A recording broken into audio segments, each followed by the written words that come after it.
Bà video clip muốn dương ban riêng an sạc design tiếng 23 sạc rồi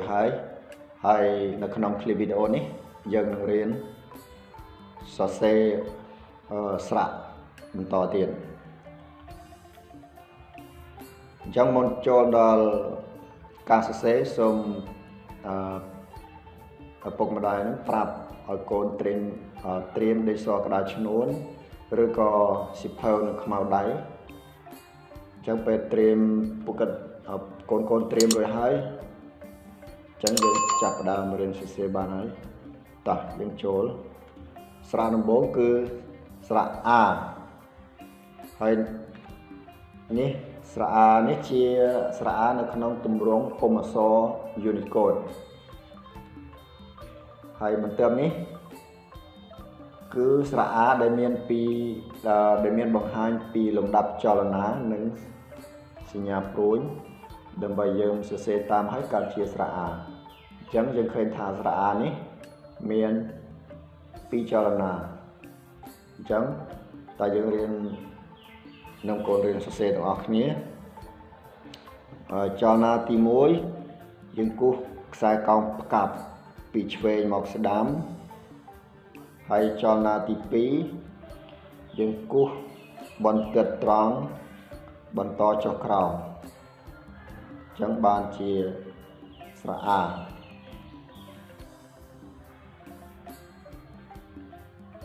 ចឹងយើងមើលស្រៈ E បន្តទៀតស្រៈ E ក៏មានពីរចលនាដែរ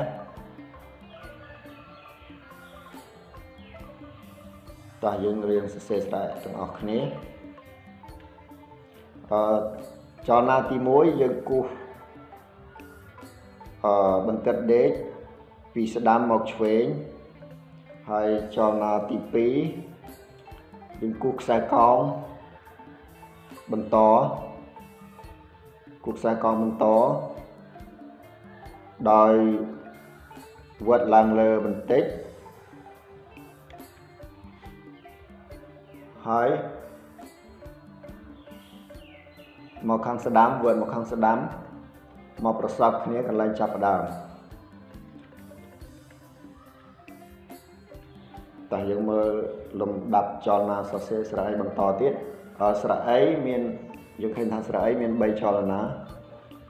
ចលនាទី1និងទី2ដូចគ្នានឹងស្រៈ E ទេខុសគ្នាតែចលនាទី3យើងគូសបន្ទាត់ត្រង់ពីលើចុះក្រោមមកប្រសពគ្នាតោះឥឡូវយើងចាប់ផ្ដើមរៀនសរសេរទាំងអស់គ្នាចលនាទី1គូសបន្ទាត់ត្រង់ពីស្ដាំមកឆ្វេងហើយចលនាទី2យើងគូសខ្សែកោងបន្តវិតឡើងលើវត្តឡើងលើបន្តិចមកហើយវត្តមកខាងស្ដាំមកប្រសពគ្នាកន្លែងចាប់ផ្ដើមហើយចលនាទី3នេះយើងគូសបន្ទាត់ត្រង់ពីលើចុះក្រោមមកប្រសពគ្នាកន្លែងចាប់ផ្ដើមអញ្ចឹងបានជាស្រៈ E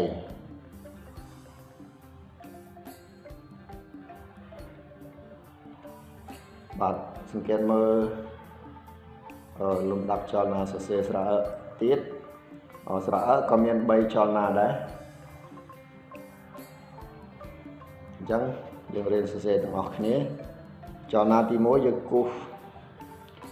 បន្ទាត់ត្រង់ពីស្ដាំមកឆ្វេងហើយចលនាទី2គូសខ្សែកោងបន្តវត្តឡើងលើបន្តិចហើយវត្តមកខាងស្ដាំមកប្រសពគ្នាកន្លែងចាប់ផ្ដើមហើយចលនាទី3នេះយើងគូសរង្វង់មូលត្រង់កន្លែងប្រសពគ្នានៅខាងផ្នែកខាងស្ដាំអញ្ចឹងបានជាស្រៈ E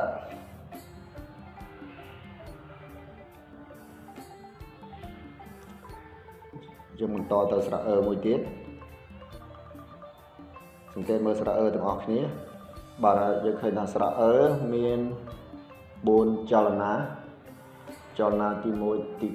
2និងទី3នោះដូចស្រៈ E ប៉ុន្តែមាន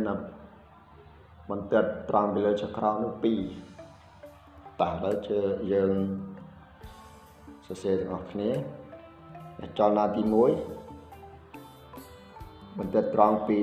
ស្ដាំមកឆ្វេងហើយចលនាទី2គូសខ្សែកោងវត្តឡើងលើបន្តិចហើយរួចវត្តមកខាងស្ដាំឲ្យប្រសពគ្នាកន្លែងចាប់ផ្ដើមហើយចលនាទី3យើងគូបន្តិចត្រង់អត់ចាំកន្លែងប្រសពទេគឺខិនមកខាងឆ្វេងកន្លែងប្រសពបន្តិចហើយបានចលនាទី4យើងគូបន្តិចត្រង់ពីលើចុះក្រោមឲ្យមកប្រសពគ្នាកន្លែងចាប់ផ្ដើមសរសេរដំបូងដល់អញ្ចឹង4ចលនានេះបានជាស្រៈអឺអញ្ចឹងคลิปនេះយើងរៀនត្រឹមស្រៈអឺសិនហើយយើងនឹងបន្តទៅស្រៈអរហូតដល់ស្រៈអឺនៅក្នុងคลิปបន្តទៀតបាទសូមអរគុណ